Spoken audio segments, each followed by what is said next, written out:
miarabantsika rehetra amin'ny anaran'i Jesosy ilay tompon'izao rehetra izao. Tompo, Jereo ny fandrahonany. Izay indray havana no lohatenin'ity video manaraka ity. Tenin'Andriamanitra io ravana izay voasoratra any amin'ny Asan'ny Apostoly toko 4, andininy 720. Vavaka izay nataon'i Petera sy Jaona tamin'ny fotoan'andro rehefa norahonana izy ireo tsy hanambarana ny anaran'i Jesosy Kristy. Mety misy mandrahona ve ianao? Misy mandrahona ny hamono, misy mandrahona ny handroba, misy mandrahona ny handroaka ao anatin'ny toeram-piasana, misy mandrahona ny isaraka, misy mandrahona ny hoe hamotika ny fiainanao.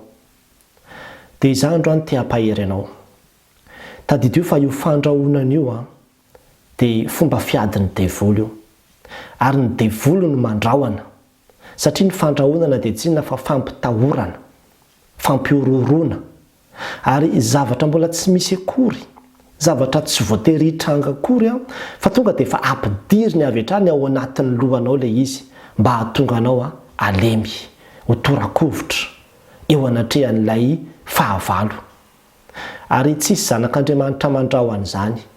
Tsara aloha ny manamarika fa tsy mitovy ny fampitandremana sy ny fandrahonana. Ny fampitandremana matoa ianao mampitandrina olona anankiray hoe tandremo fa sao dia misy an'izao raha manao an'io nareo dia fitiavana izany. Fa ny fandrahonana tena tsy fitiavana mihitsy. Fa tena hoe mipetraha ianao, ataoko an'izao ianao, tiany mihitsy ianao ho lemena ny sainao. Ary ao anatin'izany dia tena hitanao mihitsy hoe misy fahatezerana, misy tsy fitiavana ao anatin'ilay olona izay manatanteraka an'io fandrahonana io. Raha mijery ny soratra masina dia be mihitsy ny trangana fandrahonana hitantsika ao anatin'ny soratra masina. Ohatra anankiray izao Samuela voalohany toko 7:10, tantaran'i Davida sy Goliata. Nandritra 70 andro Goliata nandrahona, nampiorohoro ny Israely fotsiny. Ary ilay izy tena mandaitra satria rehefa tratran'ilay fandrahonana ilay olona dia tonga dia malemy avy hatrany. Satria ilay teny samihafa zany, ilay mampatahotra zany, ampidirina ao anatin'ny sainao ao. Dia ampianekenany iny ny sainao hoe tanteraka izany, marina izany, hitranga aminao zany. Dia rehefa tafiditra ao anatin'ny lohanao ilay izy dia mino ianao. Zany mihitsy natao hoe finoana ozy ny Hebreo, fahatokiana ny zavatra tenaina, ny zavatra mbola tsy hita. Ianao zany efa mahatoky sady ho tanteraka ilay izy. Dia amin'izay fotoana izay tonga aminao arak'izay henonao, efa resy avy hatrany ianao. Zany ilay fomba fiady mihitsy ilay mandrahona, fomba fiady ilay izy, ary fomba fiadin'ny devoly io fa tsy fomba fiadintsika kristianina. Ampatahorina ianao zany ao anatin'ilay izy. Dia nefa ny vatokely anankiray fotsiny dia nampitsingidina azy, naharesy azy. Aiza daholo ilay vava-penandritra ny 70 andro teo. Davida ary omeko any voromanidina ny fatiny lahy, ataoko tahaka an'izao lahy. Davida indray no nanapaka ny lohany. Dia tahaka izany koa tantarany amin'ny Samuela mpanjaka faharoa toko 7:20. Dia tsy inona io fa ny niadiny Sankeriba tamin'ny Ezekela. Sankeriba io dia mpanjakan'ny Asiria ary hoe anafika ny Jody izy. Dia nampitandrina ny Ezekela. Izy amin'io efa nandravarava ny tantana manodidina mihitsy naniraka ny Rabisake izy. Dia ity Rabisake ity dia tena hoe nanao teny fandrahonana ho retany ren-danitra mihitsy teo anatrehan'ny mandan'i Jerosalema nanaovana izany teny izany. Miorohoro Jerosalema iray vohatra, miorohoro Jerosalema iray vohatra.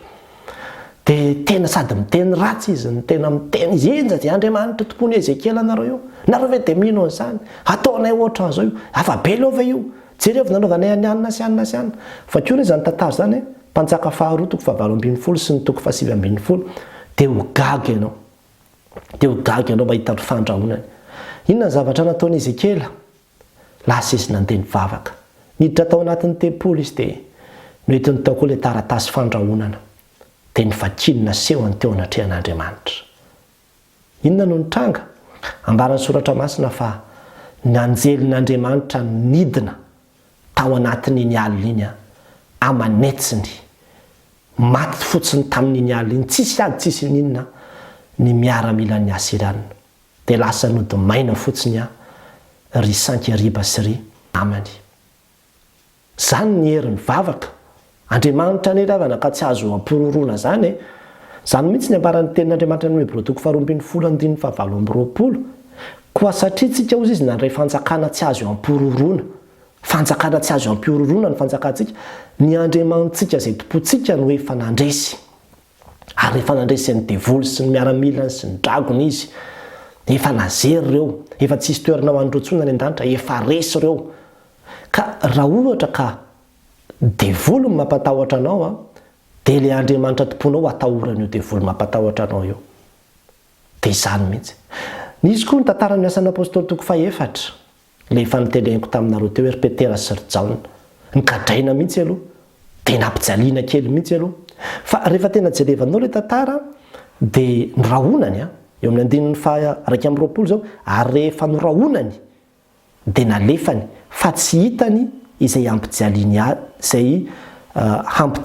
azy noho ny tahony ny vahoaka. Zany hoe ilay olona mandrahona olona matahotra io ny tena marina. Olona matahotra io mandrahona io ny tena marina. Tsy mahavita ny inona kory izy dia mandrahona. Rehefa tena hanao ny olona tsy mila mandrahondrahona zany fa tonga dia action.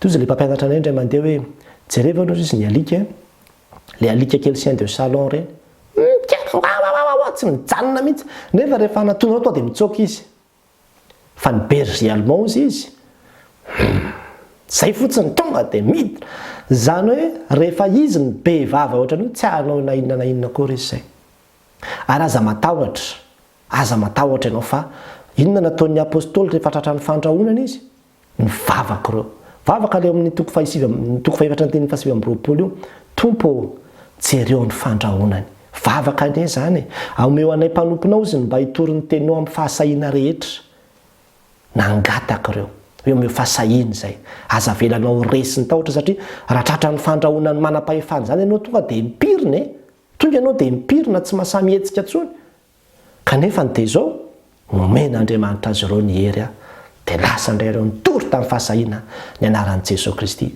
Androany dia te hiteny aminao vavaka ny fanafodiny io aza miaino izay tenin'ny devoly zany tsy marina zany tsy izany no marina. Raha misy olona mandrahona anao tonga dia teny mihitsy hoe tsy marina zany tenin'ny devoly zany ny tenin'Andriamanitra enona ny tenin'ny fahamarinana raisina dia ilay Andriamanitra izay miteny aminao hoe aza matahotra efa nomena fanjakana tsy azo ampirorona ianareo dia tonga dia tapao amin'ny anaran'i Jesosy Kristy ny fandrahonana rehetra izay atao aminao tsy tanteraka zany tsy ambininy zany amin'ny anaran'i Jesosy Kristy lehibe izay ao anatinao noho izay rehetra eo amin'izao tontolo izao ary ny Andriamanitra ao ny tompon'ny teny farany fa tsy olona mihitsy na hiteny aminao izy hoe matoka ianao Andriamanitra ny tompony aina fa tsy mahala ny ainao zany izy raha tsy mbola didy avy amin'Andriamanitra koa dikan'izany aza matahotra ianao rehefa miaraka amin'Andriamanitra aza manaiky ampirorona izaniza zany fa mijoroa mahatoky ny tenin'Andriamanitra fa rehefa inonao ilay fandrahonana dia tanteraka inoko zay izy ianao zany efa ninoko tonga avy aminao araka izay inonao izy ny tenin'Andriamanitra fa rehefa tsy inonao izy fa ozy ianao hoe tsy mino an'izany fa amiko Andriamanitra an'izao dia hafa matoky an'Andriamanitra ianao zay dia mitanteraka aminao koa araka izay inonao na izany aza nefa dia misy ihany koa hoe raha mandrahona anao ho faty izy dia eo ny finoana fa eo ihany koa ny lalàna tena efa tokony ho any amin'ny manam-pahefana ianao toy izay hoe raha makany amin'ny manam-pahefana ianao vao mainka ataoko zao tena mandehana makany amin'ny manam-pahefana ravana mandehana any amin'ny manam-pahefana ny tompony momba anao fa aza manaiky raharaonan'ny olona zany dia mipiripirina sy mipetrapetraka fa zay tokony ataonao dia ataovy fa ny tompo no momba anao sy miaraka aminao dia mahereza matanja aza manaiky raharaonan'ny olona zany fa mivavay ianao dia ho hitanao ny herin'Andriamanitra fa averiko ihany ilay tenin'Andriamanitra amin'ny Hebreo 4:20 hoe koa satria nandray fanjakana tsy azo ampirorona isika tsy azo ampirorona ny zanak'Andriamanitra ho an'Andriamanitra ny voninahitra amen.